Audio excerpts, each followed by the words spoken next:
早晨，林 Sir。早晨，林 Sir，我知道你係消防安全大使嘅導師，唔知你今日可唔可以教下我哋點樣正確使用滅火筒呢？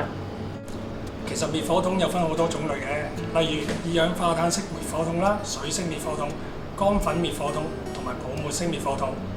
而針對唔同嘅燃燒物同埋現場環境，我哋應該正確選擇合適嘅滅火筒。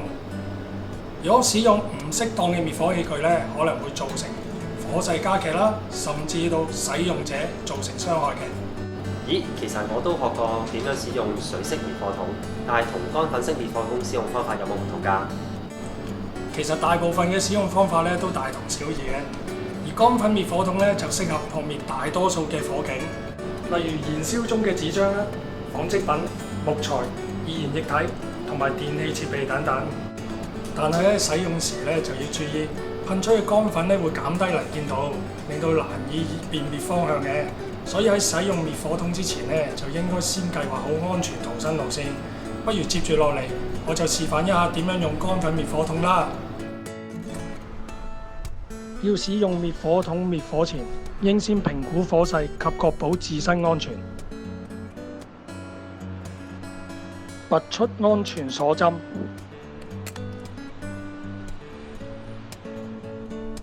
按下操作桿，